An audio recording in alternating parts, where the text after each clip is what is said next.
आपको तो 5 लाख मिलता है, कि उसमें से हर महीने 2.25 लाख निकल जाता है। देश में इस समय जब शीर्ष पदों की गरिमा संकट में बताई जा रही है और आरोप लग रहा कि घटियापन चरम पर है, तब समझ नहीं पड़ता कि राष्ट्रपति रामनाथ कोविंद के वेतन वाले बयान को किस तरह लिया जाए। सबसे बड़ी बात यह कि आलोचक उस बयान को तथ्यों से परे और झूठ करार दे रहे हैं। अपने गांव की यात्रा शाही रेल से करते हुए कानपुर के झिंझक नामक रेलवे स्टेशन पर भाषण देते हुए उन्होंने बहुत सारी बातों के साथ यह भी कहा कि मुझे 5 लाख वेतन मिलता है, जिसमें से 2.25 लाख रुपए टैक्स कट जाता है और मुझसे ज़्यादा आय किसी टीचर की होगी। सरकार किसकी? अरे जिसने टैक्स दिया है, जो टैक्स देता है। आज यदि मैं कहने को सब जानते हैं इसलिए कहना, उसमें कोई बुराई नहीं है। यदि राष्ट्रपति देश का हाईएस्ट पेड एम्प्लॉई है तो वो टैक्स भी तो देता है। हम टैक्स भी देते हैं 2.25 लाख रुपया महीना, लेकिन वो कोई कहेगा कि आपको, लेकिन जो मिलता है उसकी सब चर्चा करते हैं कि आपको तो 5 लाख मिलता है, कि उसमें से हर महीने 2.25 लाख निकल जाता है। बचा कितना? और जितना बचा उससे अधिक तो हमारे अधिकारी और उन सबको मिलता है कि जो टीचर्स बैठी हुई है ना, टीचर्स, उन सबको सबसे ज़्यादा मिलता है। मैं इसकी बात का उल्लेख केवल इसलिए कि ये जो टैक्स पेड हैं, आखिर इन्हीं से विकास होना है, तो नुकसान किसका होगा? नुकसान हमारा होगा, अपना आपका होगा।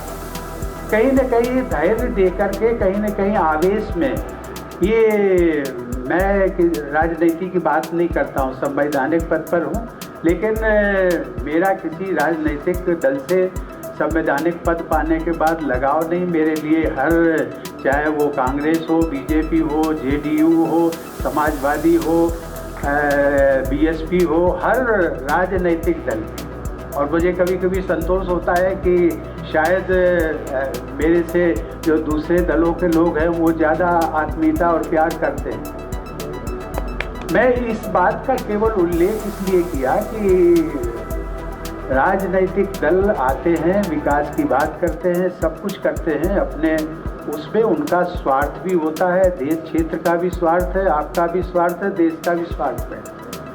लेकिन कम से कम आप तो उस स्वार्थ से ऊपर उठे। आप ऊपर उठेंगे, सोच समझ करके आप वोट करते हैं। देश में यह पहली बार है कि जब कोई राष्ट्रपति अपने मुंह से अपने वेतन की बात कर रहा है। कई बार ईर्ष्यालु लोगों को ठंडा करने के लिए हम अपनी स्थिति बदतर बताते हैं। अमीर आदमी गरीबों के बीच बैठकर कहता है कि दौलत से कोई फायदा नहीं, रात को नींद की गोली खानी पड़ती है, दिन भर अपच रहती है।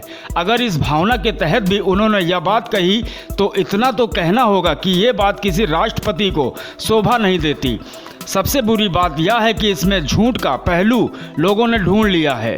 लोग नियम बता रहे हैं कि राष्ट्रपति को मिलने वाला वेतन आयकर मुक्त होता है। क्या राष्ट्रपति झूठ बोल रहे थे? प्रधानमंत्री नरेंद्र मोदी पर तो झूठ बोलने का आरोप लगता ही है। अब ये आरोप हमारे देश के राष्ट्रपति पर भी जा लगा। वाकई ये हल्केपन का दौर है। भारतीय जनता पार्टी से जुड़े लोग कब क्या कह जाएं और कितनी ओछी बात कर दें, इसकी कल्पना नहीं की जा सकती।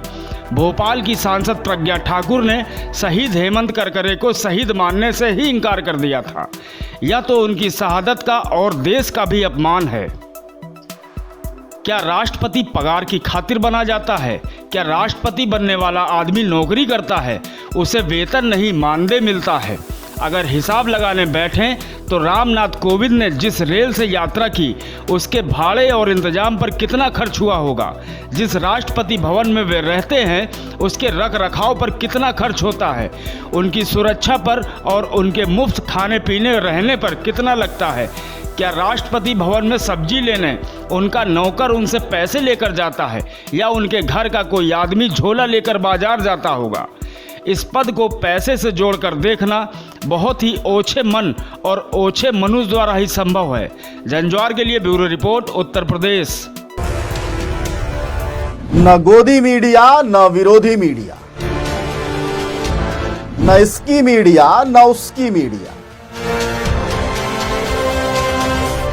हम हैं जनता की मीडिया, जनज्वार। जनज्वार की हर खबर को जन जन तक पहुंचाने के लिए फेसबुक पेज को फॉलो करें, शेयर करें।